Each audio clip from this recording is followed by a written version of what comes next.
Hai, balik lagi di series review tempat kamu bisa nonton tanpa harus buang-buang waktu.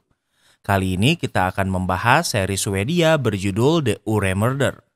Sebagai gambaran, series ini menjelaskan tentang seorang polisi yang berlibur ke kota Ure, Swedia. Namun saat di sana, seorang warga lokal remaja perempuan menghilang. Ia ikut membantu polisi setempat untuk mencari remaja ini. Remaja ini berhasil ditemukan namun dalam keadaan meninggal. Kasus orang hilang berubah menjadi pembunuhan dalam seketika. Apa ia berhasil memecahkan kasus ini? Tanpa berlama-lama, mari kita bahas. Di awal series ini, kita akan berada di sebuah pesta berisi banyak anak muda. Seorang remaja perempuan bernama Amanda juga ada di sana. Amanda menelpon ayahnya untuk segera menjemputnya, namun saat ini ia sedang enak-enak di mobil jadi tidak mengangkatnya. Karena tidak dijawab, Amanda berencana pulang sendiri. Ia menerima telepon dari seseorang kemudian pergi keluar. Setelah menelpon, Amanda pulang. Ia membawa sepeda listrik, namun karena ia sedikit mabuk, Amanda memilih berjalan kaki.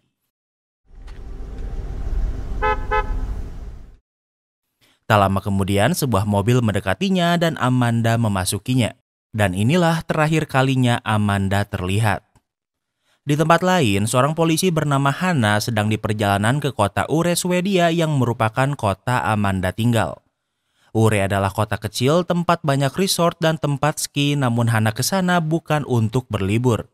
Kakak Hannah memiliki sebuah kabin yang bisa ia pakai selama ia di sini.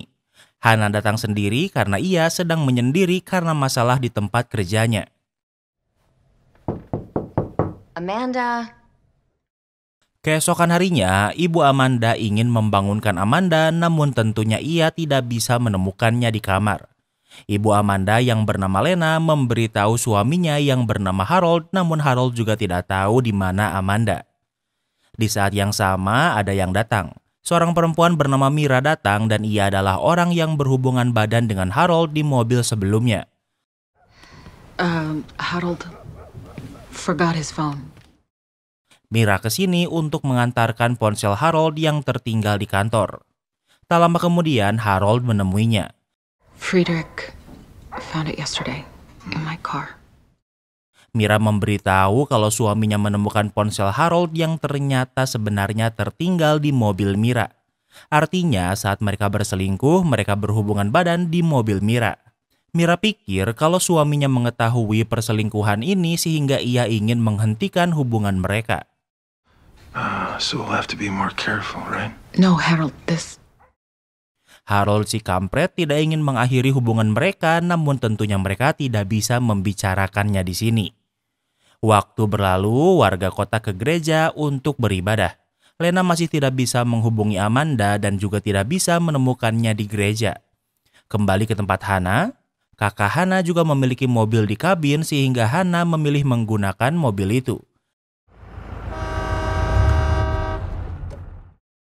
Karena tidak hafal jalan ini, ia memasuki jalan one way. Saat akan mundur juga ada mobil polisi yang menghalanginya.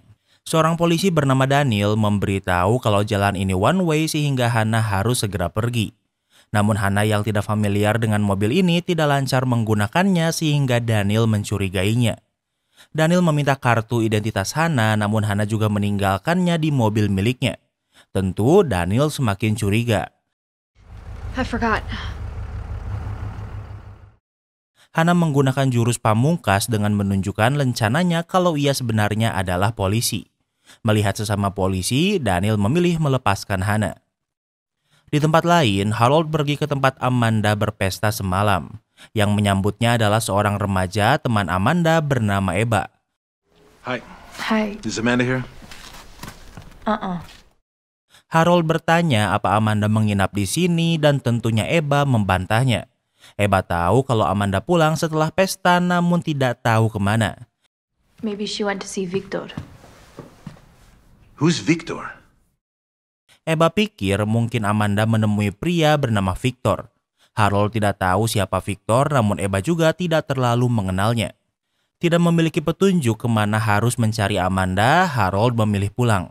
Saat pulang, ia melihat Daniel karena ternyata Lena sangat khawatir hingga melapor polisi kalau Amanda menghilang. Daniel tidak sendiri, ia bersama rekan polisinya yang bernama Anton. Harold memberitahu kalau semalam Eva melihat Amanda pulang di tengah malam. Eva says she went to Victor, but she doesn't know who he is. Victor. Eva pikir mungkin Amanda menemui Victor, namun Eva juga tidak tahu siapa Victor. Lena juga tidak pernah mendengar nama Victor sehingga mereka pikir kalau Victor bukan kekasih Amanda. I don't feel like staying longer. Can you pick me up? Harold menambahkan kalau semalam ponselnya tertinggal saat ia selingkuh, namun tentu Harold tidak berkata seperti ini. Ia menunjukkan kalau Amanda mengirimkan pesan suara meminta Harold untuk menjemputnya. Tak perlu menunggu 24 jam, Daniel langsung mengirim tim kepolisian untuk mencari Amanda. Di malam hari, Hannah yang sedang di kabin juga mendapatkan informasi tentang Amanda yang sedang dicari. Akan dibentuk tim pencarian Amanda yang mengajak warga yang bersedia untuk membantu. Keesokan harinya, karena gabut, Hannah memilih untuk bergabung dengan tim pencarian. Yang memimpin tim pencarian adalah pria bernama Bose yang merupakan seorang pengusaha. Tim pencarian menusuk-nusuk salju just in case Amanda terkubur di tumpukan salju. Mereka tidak bisa menemukan Amanda, namun setidaknya mereka bisa menemukan sepeda listriknya. Seorang guru bernama Lasse mengkonfirmasi kalau Amanda sering menggunakan sepeda listrik ini ke sekolah. Tentu ini adalah pertanda buruk karena tempat ini bukanlah tempat yang normal dijalani sepeda. Sepertinya seseorang sengaja menyembunyikan sepeda Amanda di sini. Di saat yang sama, Hannah sedang bersama tim pencarian. I really hope we don't find her. Seseorang berkata ia berharap tidak menemukan Amanda, yang artinya Amanda baik-baik saja di suatu tempat. Orang ini adalah teman Amanda dan menggambarkan Amanda sebagai gadis yang baik. Namun ia memiliki selera buruk dalam memilih pria. Ternyata perempuan ini adalah mantan Victor yang memang kekasih Amanda. Ia menggambarkan Victor sebagai pria yang sangat buruk saat ia mabuk. Waktu berlalu, hari mulai gelap sehingga pencarian Amanda dihentikan. Hannah melihat Lena yang memohon untuk terus melakukan pencarian. Namun tentu baik Daniel atau Bose tidak mengizinkannya karena terlalu berbahaya. Setelah keadaan tenang, Hannah menemui Daniel. Hannah memberitahu tentang Victor, namun tentu Daniel dan Anton sudah mengetahuinya dari Harold sebelumnya. Hannah tahu banyak tentang Victor dari mantannya dan memberitahu detailnya pada Daniel. Kemudian Hannah juga menemui kepala polisi yang ikut mencari Amanda. Hannah mengenalkan kalau ia adalah polisi dari Stockholm. Ia sedang cuti, namun ia ingin dipindah tugaskan sementara di sini untuk membantu pencarian Amanda. Kepolisian kota Ure kekurangan anggota sehingga Hannah disambut dengan baik di sini. Amanda menjelaskan kalau di Stockholm ia berada di divisi KDRT. Berada di divisi ini bisa menimbulkan trauma, apalagi Hannah seorang perempuan sehingga ia mengajukan cuti. Setelah urusannya beres, Hannah pulang ke kabin. Господи, I'm cleaning. Ia terkejut karena bertemu dengan perempuan asing. Perempuan ini bernama Zura dan ia adalah petugas bersih-bersih yang biasa membersihkan kabin yang sering kosong agar terawat. Hannah tidak mencurigainya sehingga Zura dengan cepat pergi. Di tempat lain, Mira juga baru pulang ke rumah. Di sana ada suaminya yang bernama Frederick. Frederick tahu tentang menghilangnya Amanda akan membuat Harold tidak bekerja beberapa hari. Frederick bertanya bagaimana pekerjaan Mira karena ternyata Mira adalah asisten Harold. Mira tidak ingin membicarakannya, namun sepertinya Frederick tahu kalau Mira dan Harold berselingkuh. Sementara itu di rumah Amanda, tak hanya Amanda yang menghilang, namun anjingnya sekarang juga menghilang. Adik Amanda mencarinya dan ia menemukan anjingnya yang sudah mati. Di tempat lain, Daniel dan kepolisian sedang lembur. Yang mereka ketahui ponsel Amanda terakhir aktif di jam 2.14 pagi. Sementara ponsel Victor juga aktif di tempat tak jauh dari sini. I know that area actually. There's a cabin that's kind of abandoned up there. You know where it is? Anton tahu area itu dan ada sebuah kabin yang terbengkalai di sana. Victor memiliki histori kriminal menyakiti mantan kekasihnya sehingga ada kemungkinan kalau mungkin Amanda sedang Victor sekap di kabin. Daniel memimpin kepolisian ke kabin yang terbengkalai. Police! Police! Show me your hands! see them. Don't move. Mereka memasukinya dan berhasil menemukan Victor sedang bersama perempuan, namun orang itu bukan Amanda. Di tempat lain, operator kereta gantung sedang memulai shift paginya. Saat memutarkan kereta gantung, ia menemukan mayat Amanda yang sudah membeku di salah satu kursi. Saat matahari terbit, tentu tempat ini menjadi crime scene. I'll be here over Christmas for a temporary assignment. Hannah memberitahu Daniel kalau ia juga ditugaskan di sini. Namun karena belum terlalu mengenal Hannah, membuat Daniel sedikit defensif pada Hannah.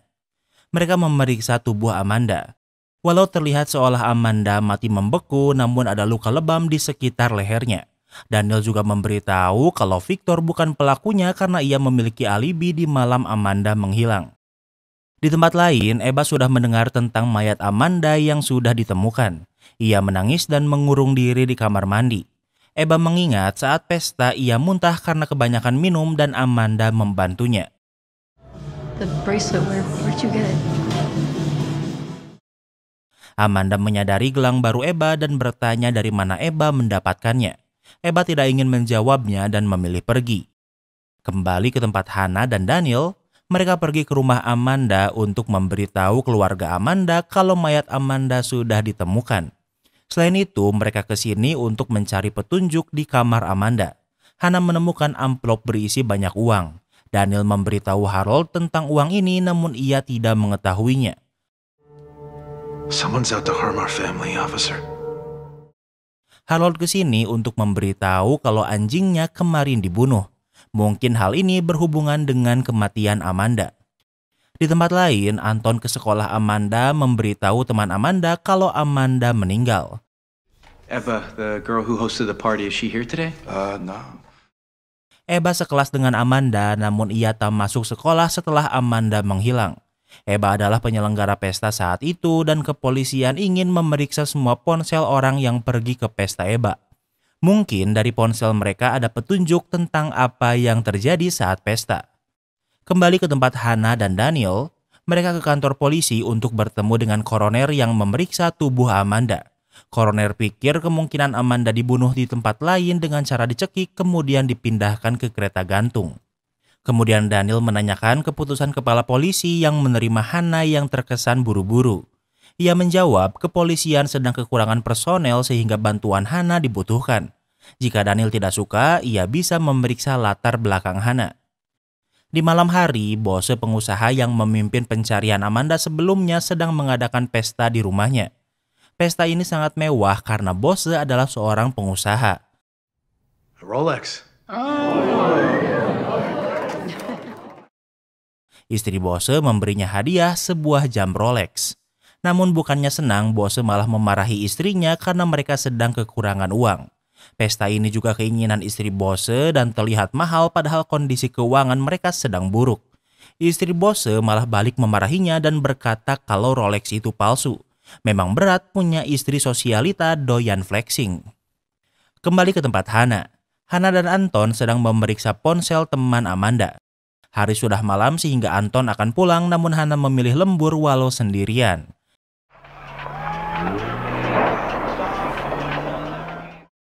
Dari salah satu ponsel, ia melihat beberapa remaja yang sedang bermain. Mereka melihat sebuah mobil, namun Hannah hanya bisa mendengarnya. Hannah menelpon Daniel walau ini larut malam. Hannah memberitahu kalau ada mobil mencurigakan di saat Amanda pulang dari pesta. Namun tentu karena sekarang sudah malam, mereka akan membahasnya besok. Keesokan harinya, Anton sudah lebih dulu melihat rekaman ini. Hey, I recognize those guys. I'll ask them if they remember seeing a car. Ada yang mengenali remaja di rekaman itu sehingga ia akan menanyainya. Tak lama kemudian, Daniel memanggil Hannah untuk berbicara. I spoke to a friend of mine in Stockholm.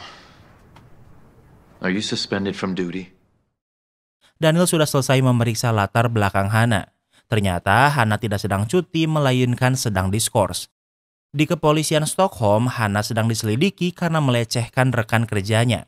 Hannah membantah kalau ia sedang diskors dan ia di sini untuk membantu. Di saat yang sama, Anton menemui mereka karena ada petunjuk yang harus segera diselidiki. Hannah dan Daniel kembali ke tempat Eva. ada sebuah rekaman menunjukkan Eba dan Amanda yang membicarakan sesuatu dengan serius sebelum Amanda pulang. I forgot all of it. I was pretty wasted. But Amanda and I had no reason to fight. Namun Eba berkata kalau ia tidak bertengkar dengan Amanda, namun ia tidak ingat mereka membicarakan apa. Hannah bertanya kenapa Eba terlihat menangis di rekaman itu. Apa ada yang Eba ingin katakan, namun Eba membantahnya. Merasa tidak bisa mendapatkan apapun dari Eba, Hannah dan Daniel memilih pergi. Sementara itu di rumah Amanda, Ibu Amanda Lena menemukan Zura yang sedang bersih-bersih. Ternyata Zura tak hanya bekerja membersihkan kabin, ia juga membersihkan rumah biasa. I'm really sorry about Amanda. Zura berkata turut berduka cita atas kematian Amanda yang menunjukkan Zura sudah cukup lama bekerja di sini. Di tempat lain, Mira menemui Harold. Harold kini mencurigai Frederick, suami Mira, karena berpikir Frederick membunuh Amanda untuk balas dendam. You once told me that he can be a bit frightening sometimes. Harold bertanya apa Frederick orang yang kasar, namun Mira menolak untuk menjawabnya. Kembali ke tempat Hannah. Saat ia dan polisi lain sedang di restoran sambil membahas kasus Amanda, ada polisi yang memberitahu ia sudah bertanya pada remaja yang melihat mobil di rekaman sebelumnya. Mereka tidak tahu siapa yang mengemudi atau plat nomornya. Namun mereka ingat kalau mobil itu adalah mobil rental. Jadi besok kepolisian akan mencari perusahaan rental mobil ini.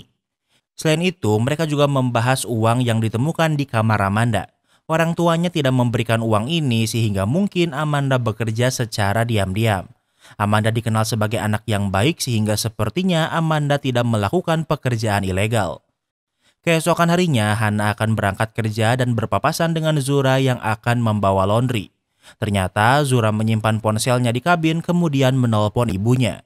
Zura meminta maaf pada ibunya karena tidak bisa mengirimkan uang. Di saat yang sama, ternyata Hannah belum pergi. Are you okay? Ia kembali karena menyadari ada luka lebam di wajah Zura. Hannah yang berasal dari divisi KDRT bisa mengenali luka ini dengan cepat. Namun Zura tidak ingin membahasnya dan memilih segera pergi. Di tempat lain, Harold sedang berpergian menggunakan ski. Tak lama kemudian, Frederick menyusulnya dengan motor salju. I'm sorry about what happened, but don't think you can go and find comfort with my wife. Frederick berkata ia berduka cita dengan apa yang terjadi pada Amanda. Namun ini bukan alasan Harold bisa berselingkuh dengan Mira. Kemudian Harold ke kantor polisi. Ia memberitahu Daniel dan Hannah kalau ia berselingkuh dengan Mira. He obviously was pretty upset. He must have killed her. Ia pikir pembunuh Amanda adalah Frederick untuk membalas dendam. Tentu ini tuduhan serius sementara Harold tidak memiliki bukti apapun. Namun Daniel dan Hannah akan berbicara terlebih dahulu pada Frederick. Hannah dan Daniel menemui Frederick di rumahnya. Hannah bertanya di mana Frederick di malam saat Amanda menghilang. Frederick menjawab ia berada di luar kota dan ada saksi yang bisa membuktikan alibinya. Maybe you thought that they were more than just colleagues. Daniel berkata tentang perselingkuhan Harold dengan Mira, namun Frederick tidak ingin menjawabnya. Setelah pergi dari rumah Frederick, Daniel pikir membunuh anak karena ayahnya berselingkuh terlalu berlebihan. Sepertinya Frederick memang bukan pelakunya. Di tempat lain, Lasse, guru Eba, dan Amanda menemui Eba di pasar rakyat. Lasse sudah sering mencoba menghubungi Eba, namun Eba mengabaikannya. It won't take long. I think it'd be good if we talked. We're in this together. Lasse ingin mereka berbicara karena sepertinya mereka sedang menyembunyikan sesuatu. Kembali ke kantor polisi. Polisi sudah melacak mobil sewaan yang dipakai saat pesta. Orang yang menyewanya adalah Lasse. Dengan cepat, Daniel dan Hannah pergi ke rumah Lasse.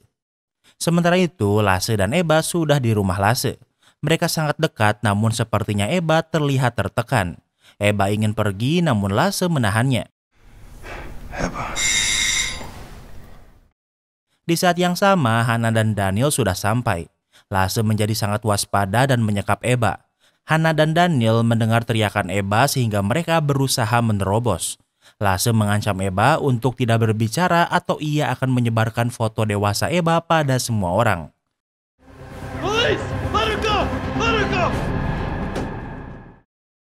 Di saat yang sama, Daniel berhasil masuk dan memojokkan Lasse. Eba berhasil selamat dan selanjutnya adalah penginterogasian Lasse. Eba di perjalanan dengan Hannah. Eba menjelaskan di malam saat pesta Amanda menyadari gelang yang ia pakai.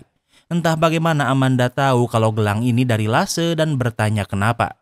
Eba menjelaskan kalau ternyata ia dan Lasse awalnya sering bertukar pesan hingga Eba mengirim foto seksi. Lasse menggunakan foto ini untuk mengancam Eba agar berhubungan badan dengannya. Amanda pikir kalau Lasse harus diberi pelajaran. Eba tidak tahu siapa yang membunuh Amanda dan ia sedih karena berpikir mungkin Amanda meninggal karena ulahnya. Waktu berlalu, Lasse diinterogasi. Ia menjelaskan di malam saat pesta ia menerima pesan dari ponsel Eba yang digunakan Amanda yang berisi ancaman. Lasse melihat Amanda keluar rumah sambil menelepon namun ia tidak melakukan apa-apa pada Amanda. Tidak ada bukti kalau yang membunuh Amanda adalah Lasse. Namun Lasse terbukti melakukan kejahatan seksual pada Eba. Apalagi Eba masih di bawah umur. Namun saat digeledah ditemukan barang mewah dan amplop dengan tulisan yang sama seperti yang ditemukan di kamar Amanda. Lasse menjawab kalau ia mendengar rumor tentang Amanda yang menjual barang dan minuman mewah yang sepertinya adalah curian.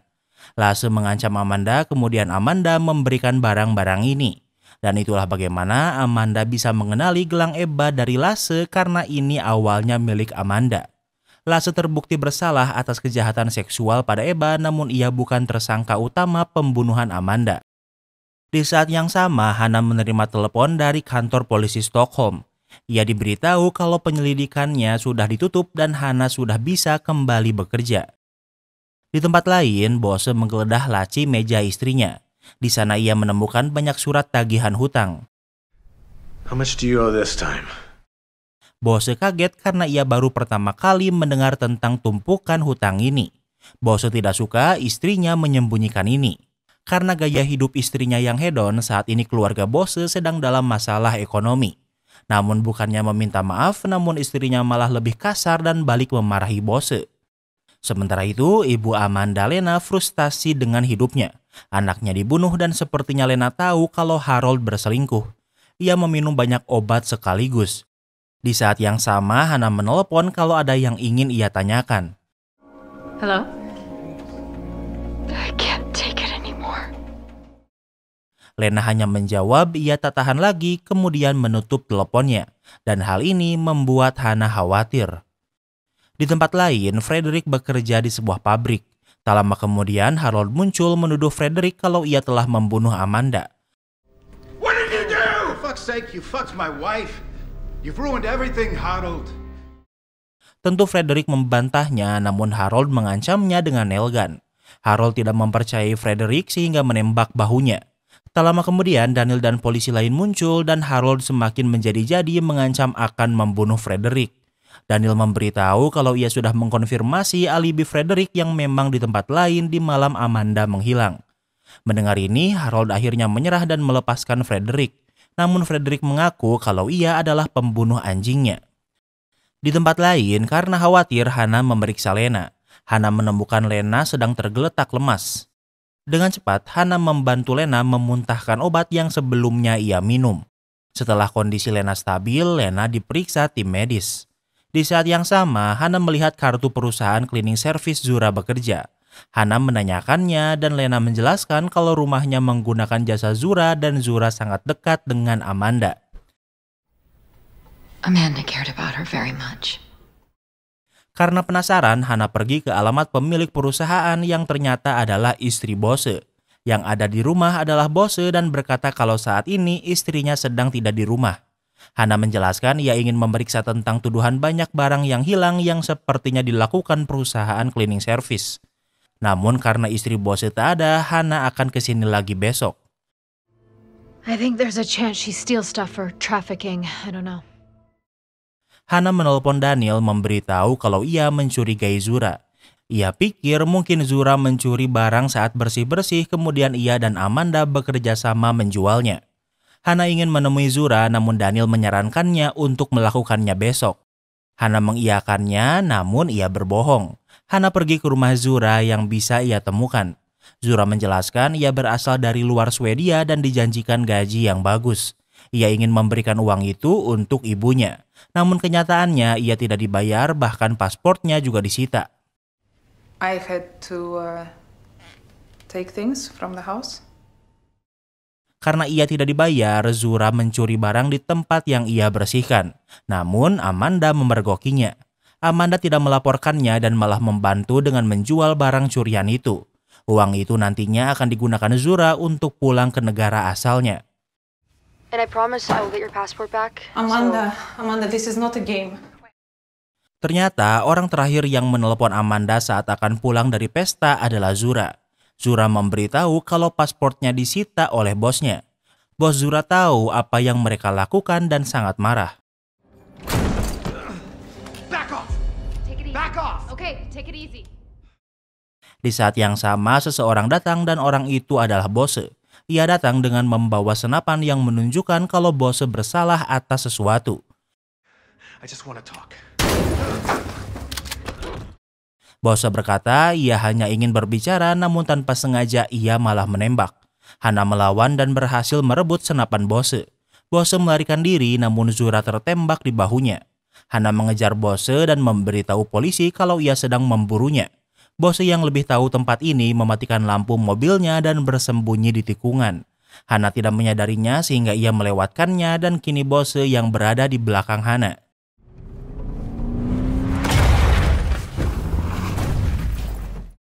Bose tidak memanfaatkan ini untuk melarikan diri. Ia malah menabrak Hana dari belakang hingga mobilnya terjatuh dari jurang. Jurang ini tak cukup dalam sehingga Bose akan turun tangan untuk memastikan kematian Hana. Saat ia memeriksa mobil Hana, ia tidak bisa menemukannya karena saat ini Hana sedang bersembunyi di tempat gelap. Badai salju memburuk sehingga Bose tak ingin repot-repot mencari Hana.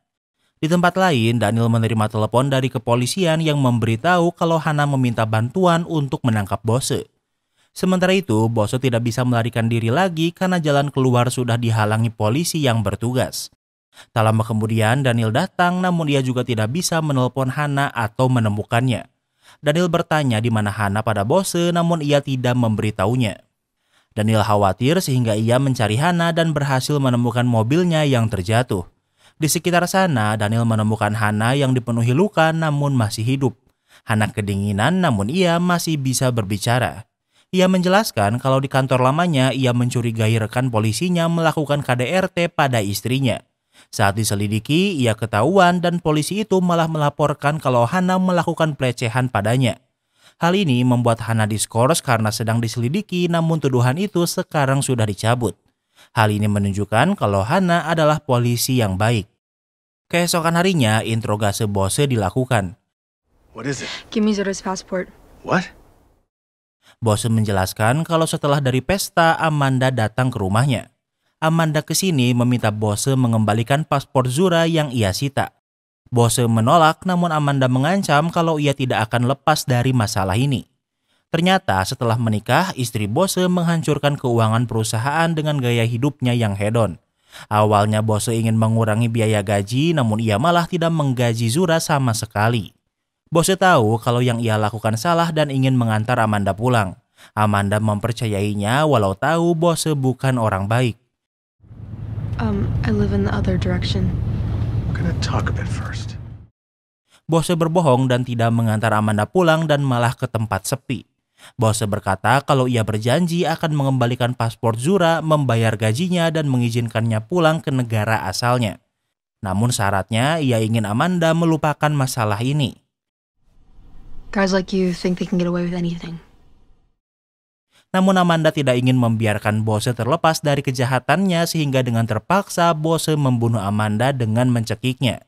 Bose tidak pernah berniat membunuh Amanda, sehingga ia sengaja menyimpan mayat Amanda di kereta gantung agar tubuhnya bisa ditemukan oleh keluarganya. Dan dengan begitu, kasus pembunuhan Amanda pun terselesaikan, tapi series ini masih belum tamat. Daniel pergi ke rumah sakit untuk menjenguk Hana. Ia terluka cukup parah namun nyawanya tidak dalam bahaya. Is he detained? Yep, he confessed. Daniel memberitahu kalau Bose sudah mengakui pembunuhan Amanda. Hana baru saja merasakan pengalaman hampir mati dan membuatnya memikirkan banyak hal. Daniel menyarankan bagaimana Hannah memperpanjang masa kerjanya di kepolisian Ure dan Hannah menyetujuinya. Beberapa minggu kemudian masih di Ure, seorang anak dan ibunya sedang berjalan di tumpukan salju. Namun perjalanan mereka tidak biasa karena mereka menemukan kepala manusia. Daniel dan Hannah ditugaskan untuk memeriksa masalah ini. Polisi sudah memeriksa TKP dan yang mereka temukan adalah kaki kiri, tangan kanan, dan juga kepalanya. Di sekitar sana ada jembatan untuk trek kereta api. Sepertinya mayat ini terpotong karena ditabrak kereta. Hingga malam, tak banyak potongan tubuh korban yang ditemukan. But we haven't found any kind of ID on him. Berdasarkan pemeriksaan forensik, korban adalah pria namun tidak tahu siapa karena tidak memiliki tanda pengenal. Walau jembatan kereta ini dikenal sebagai tempat untuk bunuh diri, dokter forensik menemukan luka lebam di leher yang menunjukkan kalau korban sudah meninggal saat tubuhnya diletakkan di rel kereta. Ada juga luka di bagian kepala yang sepertinya adalah alasan korban meninggal. Selain itu, di tubuhnya ditemukan banyak bulu kain berwarna merah. Setelah selesai bekerja, Anton pergi ke sebuah party. Ia terlihat tidak nyaman dan canggung. Saat akan pulang, ia berpapasan dengan pria bernama Carl. Anton tidak pulang dan malah berbicara cukup lama dengan Carl. Setelah dari party, mereka pergi ke rumah Carl untuk bermain pedang. Keesokan harinya, Daniel sedang bersama anak dan istrinya. Istri Daniel akan pergi selama beberapa hari untuk mengikuti pelatihan. Daniel mengambil cuti sehingga ia yang akan mengurus anak mereka selama istrinya pergi. I'm so sorry, Daniel, but we need you. Do you think you can postpone your parental leave? Di saat yang sama, kepala polisi menelponnya memberitahu kalau mayat sebelumnya sudah diidentifikasi milik pria bernama Johan. Johan adalah mantan atlet ski dan partner sebuah perusahaan pariwisata ski. Kepala polisi meminta Daniel dan Hannah untuk memeriksa kasus ini. Ia tahu kalau Daniel sedang cuti, namun karena ada kemungkinan kalau kematian Johan adalah pembunuhan sehingga ia ingin Daniel menanganinya. Daniel setuju, namun istrinya juga tidak ingin membatalkan pelatihannya. Istri Daniel ingin Daniel mencari solusi untuk masalah ini sendiri. Daniel menitipkan anaknya pada mertuanya kemudian menemui Hannah. Mereka menemui perempuan bernama Marion yang merupakan istri Johan. Mereka ke sini untuk memberitahu kalau Johan sudah meninggal. Kemudian mereka ke sekolah dan bertemu pria bernama Jens yang merupakan mantan suami Marion. Mereka ke sini untuk menemui anak Johan yang bernama Leo untuk memberitahu kalau ayahnya sudah meninggal. Hannah bertanya kapan terakhir kali Leo melihat ayahnya. Leo menjelaskan saat sarapan karena hari itu ia dan ibunya pergi menonton konser jam 7 malam. Mereka tidak pulang dan tidur di hotel. Sementara itu, Daniel sedang menginterogasi Jens. Jens menjelaskan ia dan Marion bercerai 12 tahun yang lalu. Jens adalah ayah kandung Leo, namun hubungan Leo dan Johan tetap baik. Kemudian Daniel menemui Hannah. Hannah memberitahu kalau di malam Johan menghilang, ia makan malam dengan teman masa kecilnya dan orang itu adalah Carl. Di tempat lain, dengan ditarik beberapa anjing, beberapa turis sedang di perjalanan untuk melakukan wisata ski. Kegiatan utamanya adalah berski dengan Johan yang merupakan mantan atlet nasional. Namun tentunya Johan tidak ada di sini. Di sana ada pria bernama Linus yang merupakan rekan Johan di perusahaan ini. Johan Andersen has been found dead. When can we talk to you? Ia diberitahu kepolisian kalau Johan sudah meninggal. Kembali ke tempat Hannah. Hannah ditemani Anton berencana pergi ke tempat Carl karena Daniel memiliki urusan lain. Apparently saw a dark van with a busted tail light on the dirt road. Anton memberitahu ada beberapa laporan. Salah satunya ada yang melihat mobil van berwarna gelap dengan lampu belakang yang rusak di sekitar jembatan kereta. Tak lama kemudian mereka sampai di sebuah restoran. Anton bertemu dengan Carl namun mereka pura-pura tidak saling mengenal. Do you know each other? No, we've never met before. Oh. Carl memberitahu kalau di malam itu ia dan Johan memang sedang makan malam bersama. Well, Johan was here. It was strange. He had a bloody nose when he came in. Entah kenapa hidung Johan berdarah saat ia datang. Ia membersihkan darah itu dengan pakaian kemudian membuangnya. Carl menjelaskan kalau hampir setiap minggu ia dan Johan makan malam bersama. Namun malam itu Johan kesini justru untuk membatalkan makan malam mereka. Sementara itu, Anton pergi keluar. Ia memeriksa tempat sampah dan menemukan pakaian berwarna merah dengan noda darah Johan. Oh. I'm calling to let you know that at our recent board meeting, we decided not to renew the lease. Di tempat lain, rekan Johan Linus diberitahu Dewan Kongregasi kalau perpanjangan sewa tempat usahanya dihentikan. Linus marah kemudian pergi ke gereja dan memarahi anggota dewan. Di sana ada pendeta bernama Ole yang menenangkannya. Dengan kematian Johan, dewan memutuskan untuk tidak memperpanjang sewa. Dewan tidak pernah mempercayai Linus, namun karena Johan bisa dipercaya, maka mereka diberi sewa. Kembali ke tempat Hannah. Seperti biasa, Hannah bekerja hingga larut malam. Ia memeriksa Instagram perusahaan Linus dan Johan. Di sana, ia menemukan foto mereka dan Linus memakai pakaian merah yang dibuang Johan sebelumnya. Tak lama kemudian, Daniel menelpon Hannah meminta bantuan. Hannah ke tempat Daniel mengantarkan beberapa kebutuhan untuk anaknya. Daniel baru beberapa hari tanpa istrinya, namun rumahnya sudah seperti kapal pecah. Mumpung di sana, Hannah memberitahu temuannya tentang Linus yang memakai pakaian yang dibuang. Mereka memutuskan untuk menginterogasinya besok. I asked Rafa to go through the company bank accounts and finances. Daniel juga memberitahu kalau ia memeriksa kondisi keuangan perusahaan mereka yang ternyata sedang buruk. Mereka mengajukan pinjaman, namun sebelum Daniel menjelaskan lebih jauh, Daniel merasa pusing. Sehingga Hannah pergi untuk membiarkan Daniel beristirahat. Di tempat lain, Linus sedang bersama Jens, mantan suami Marion, istri Johan. Do the police know what happened yet? Mereka berteman dan mereka membicarakan sesuatu seolah mereka menyembunyikan sesuatu dari polisi. Linus berkata kalau Jens tidak bisa lagi menyimpan mirasnya di sini. Ia pikir kalau akan ada polisi yang akan menginterogasinya. Keesokan harinya, Anton sedang berlatih di gym. Ia menerima pesan dari Carl yang mengajaknya untuk bertemu. Anton menemui Carl, namun ia kesini untuk memberitahunya kalau mereka tidak boleh bertemu lagi. Hal ini karena Anton seorang polisi, sementara Carl adalah saksi penyelidikan pembunuhan. Selain itu, karena Anton juga belum membuka diri kalau ia adalah gay. Di tempat lain, sesuai rencana, Daniel dan Hannah menemui Linus di kantor. Mereka memeriksa kantor Johan lebih dulu. Di meja kerjanya, Hannah menemukan sebuah gelang. Saat membaca kalender, ia juga sering menemukan kata Pilgrimsfjall tiap minggunya. What's Pilgrimsfjall? Pilgrimsfjall. It doesn't ring a bell. Hannah bertanya apa itu Pilgrimsfjall, namun Linus juga tidak mengetahuinya. Daniel menunjukkan pakaian merah Linus. Linus menjawab Johan meminjam baju itu karena itu adalah baju ganti yang biasa disimpan di kantor. What happened to your lip? Hannah bertanya ada apa dengan bibir Linus. Linus menjawab kalau awalnya ia dan Johan akan melakukan ekspansi bisnis di sini. Namun saat mengetahui Johan belum menandatangani pinjaman membuat mereka berkelahi. Itulah alasan kenapa Johan menemui Carl dengan hidung yang berdarah. Dan itulah terakhir kalinya Johan dan Linus bertemu. What made Johan change his mind? I have no idea. Hannah bertanya apa yang membuat Johan berubah pikiran mengenai pinjaman ke bank. Linus tidak tahu kenapa, namun sepertinya berhubungan dengan kongregasi gereja.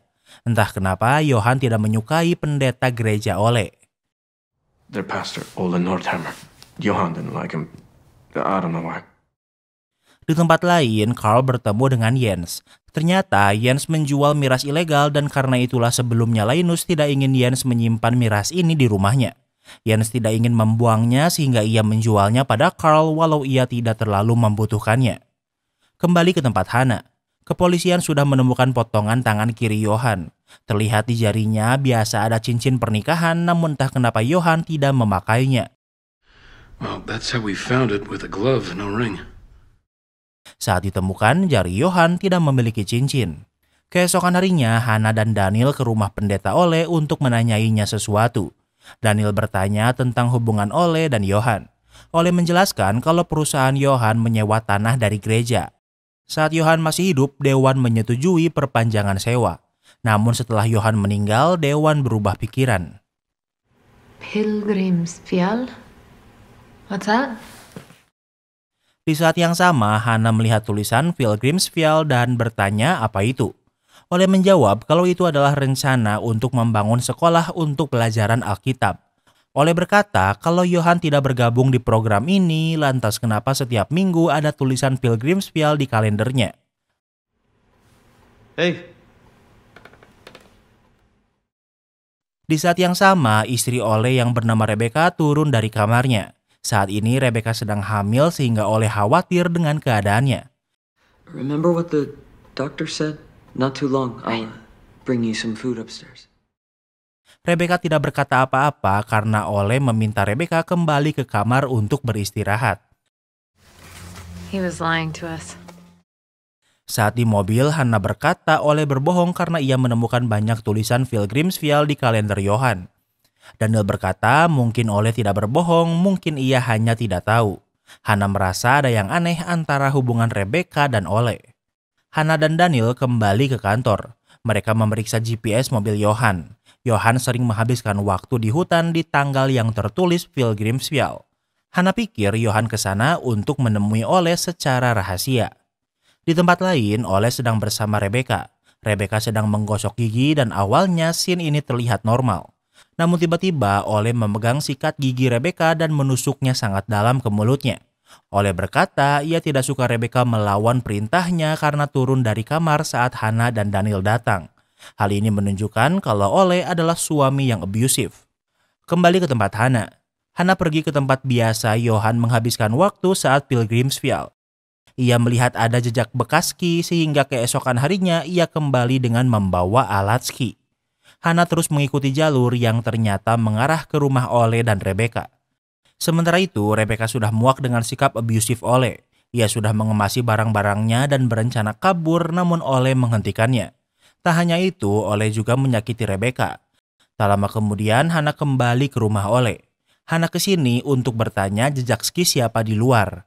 Ole menjawab kalau itu jejak ski Rebecca karena Ole tidak bermain ski. Could I talk to her for a minute? My wife, her pregnancy is high risk. Hannah ingin berbicara dengan Rebecca dan tentu Ole melarangnya. Hannah yang berasal dari divisi KDRT bisa mengenali tanda-tanda abusive pada pasangan suami istri. Hannah bersikeras kalau ia ingin berbicara dengan Rebecca. Ole tidak melawan dan mengizinkan Hannah bertemu dengan Rebecca. Ole duduk di kasur namun Hannah ingin berbicara berdua dengan Rebecca. Setelah tinggal hanya berdua, Hannah menyadari Rebecca memakai gelang yang sama seperti yang ditemukan di meja kerja Johan. Hannah tahu kalau saat ini Rebecca sedang sangat ketakutan.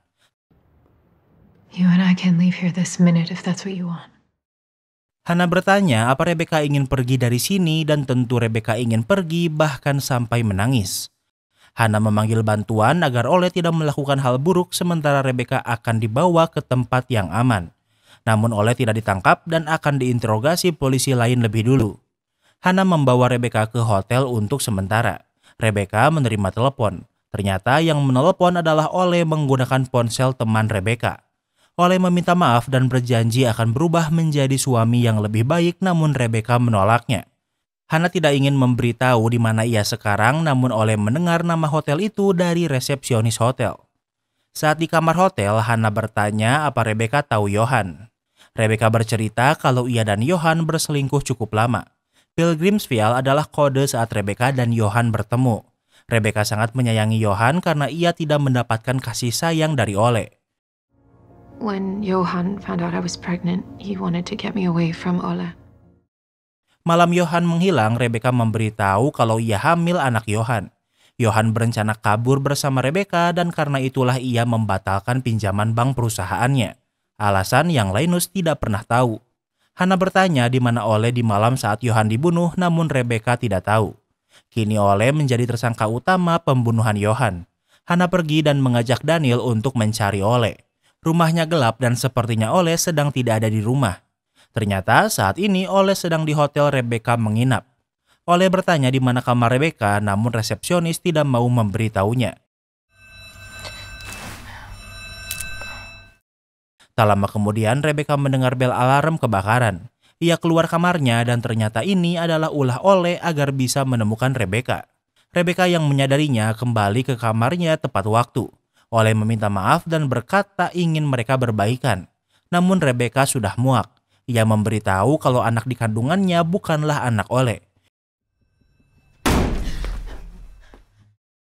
Mendengar ini membuat Ole mengamuk dan menghancurkan pintu kamar hotel dengan kapak. Waktu berlalu, Hannah dan Daniel sudah kembali ke hotel. Hannah memeriksa kamar Rebecca dan terkejut melihat pintu yang hancur. Namun masalahnya, ia tidak bisa menemukan Rebecca di sana. Seluruh kepolisian dikerahkan untuk memburu Ole yang sepertinya sedang menyekap Rebecca di suatu tempat. Tentu sangat sulit mencari di mana saat ini Ole berada. Anton menerima banyak laporan namun tidak ada yang penting. Namun kembali ada yang melapor tentang mobil van gelap dengan lampu belakang yang rusak. Keesokan harinya Hannah diberitahu Anton kalau ada teman dekat Ole yang memberitahu kalau dulu Ole pernah bekerja di sebuah pabrik. Pabrik itu tutup dan sekarang terbengkalai. Ada kemungkinan kalau saat ini Ole dan Rebecca ada di sana. Sementara itu Rebecca tersadar di sebuah tempat dengan keadaan dipenuhi luka. Saat ini Rebecca sendirian dan ia juga tidak bisa keluar dari tempat ini yang memang pabrik yang dimaksud Anton. Ole menemui Rebecca sementara Rebecca pura-pura tidur. Saat Ole mendekat, Rebecca menyerangnya dengan kayu yang ia temukan di sana. Dengan cepat Rebecca melarikan diri sementara Ole mengejarnya. Di luar sedang ada badai dan Rebecca melarikan diri ke hutan. Di saat yang sama Hannah dan Daniel juga sudah sampai. Ole berhasil menemukan Rebecca dan menyerangnya. Police, let her go! Hannah menemukan mereka dan mengancam Ole untuk melepaskan Rebecca. Ole mengabaikannya dan akan membunuh Rebecca. Namun untungnya Daniel muncul dan menembak Ole tepat waktu.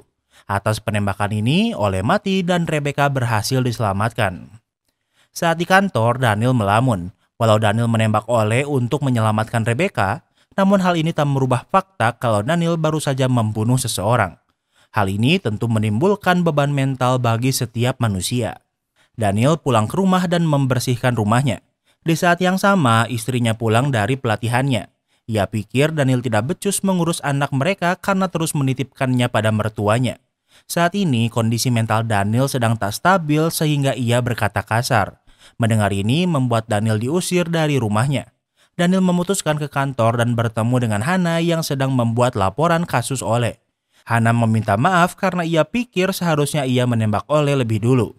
Mereka berdua sama-sama sedang berada di kondisi mental yang buruk sehingga mereka menghabiskan malam dengan minum-minum. Hannah memegang tangan Daniel dan mereka terdiam sejenak.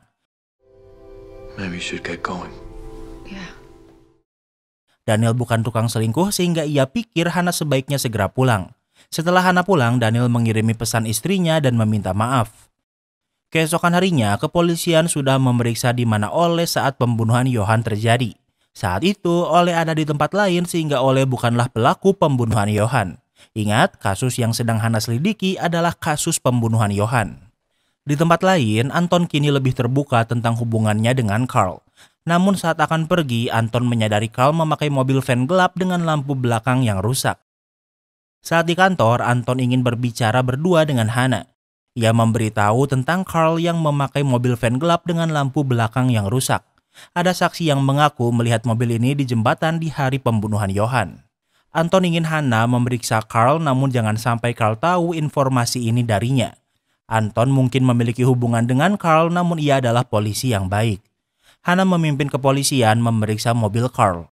Di mobil itu mereka menemukan kain yang juga ditemukan di tubuh Johan. Tentunya Carl dimintai keterangan. Carl menjelaskan kalau di malam Johan dibunuh ia sedang bekerja. Carl memberitahu kalau mobil van itu milik restoran dan semua staf restoran memiliki akses untuk menggunakan mobil itu. Hannah ingin Carl menulis siapa saja yang memiliki akses mobil van ini. Tak lama kemudian Anton menelpon Hannah. Ia memberitahu kalau di malam Johan dibunuh, Jens mantan suami istri Johan menggunakan van itu. Saat ini Anton sedang di restoran Carl dan memeriksa kamera CCTV. Hannah tanpa Daniel pergi ke rumah Marion istri Johan. Hannah tahu kalau Jens sedang ada di sini. Hannah ingin Jens ikut dengannya ke kantor polisi. Leo, let's go. Why are they taking Papa? Why? But it wasn't him. Leo. Di saat yang sama, Leo muncul dan tidak suka Jens ditangkap polisi namun Marion memintanya kembali ke kamar. Hannah meminta rekannya pergi lebih dulu membawa Jens sementara ia akan di sini lebih lama. Di saat yang sama, Daniel menelpon Hannah. Ia memberitahu kalau alibi Leo dan Marion berbohong saat berkata menonton konser dari jam 7 malam. Hal ini karena Daniel mendengar dari radio kalau konser itu delay dan dimulai jam 9 malam. Hannah mendengar Leo dan Marion yang berdebat. Hannah melihat foto Johan dan di belakangnya ada gorden berwarna merah. Namun saat ini di ruangan yang sama satu gorden merah itu hilang. Hannah bertanya di mana gorden itu dan Marion menjawab kalau gorden itu sedang dicuci. Marion ingin Hannah pergi dan di saat yang sama Leo muncul.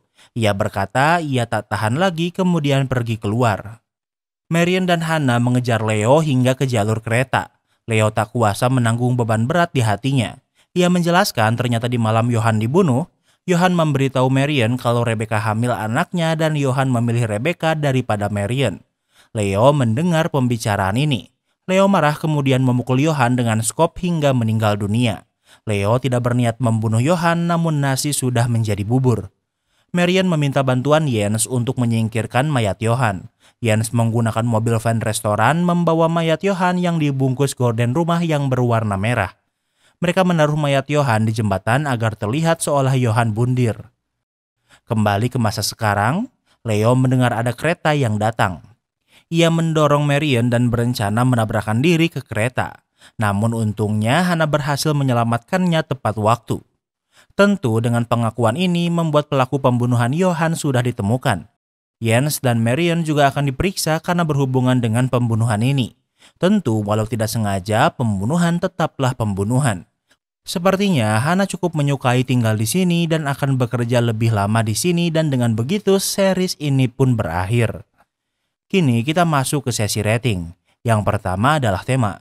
Tema series ini adalah police procedural. Kita memecahkan 2 kasus pembunuhan dari sudut pandang polisi.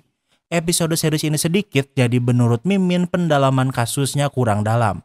Tapi entah kenapa Mimin masih puas dengan pemecahan kasusnya. Jadi untuk tema, Mimin kasih rating 9/10. Yang kedua adalah PES. PES series ini sangat cepat dan sangat sedikit fillernya. Pokoknya ceritanya sat-set tapi jujur untuk tema misteri Mimin lebih suka cerita yang lebih kompleks. Tapi daripada diisi filler gak jelas, Mimin lebih suka dibikin cepat kayak gini. Jadi untuk PES, Mimin kasih rating 9/10.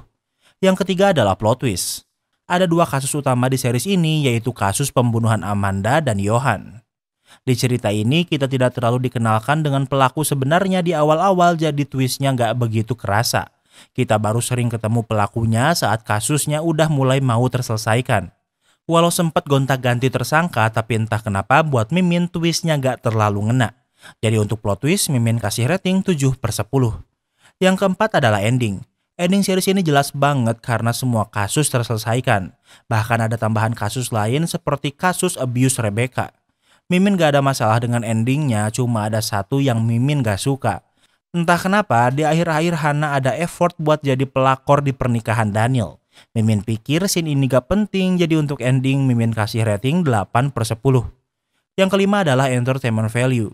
Series ini adalah manifestasi dari kata nonton tanpa buang-buang waktu. Pace-nya sat-set, semua kasus tamat gak ada yang digantung. Walau kasusnya pembunuhan tapi masih ringan untuk ditonton. Jadi untuk entertainment value Mimin kasih rating 9/10. Jadi overall rating The Ure Murder adalah 8,4. Apa kalian setuju dengan rating Mimin? Jangan lupa like video ini kalau kamu suka dengan video ini. Dan jangan lupa juga cek video kita lainnya. Terima kasih sudah menonton dan sampai bertemu lagi di series berikutnya.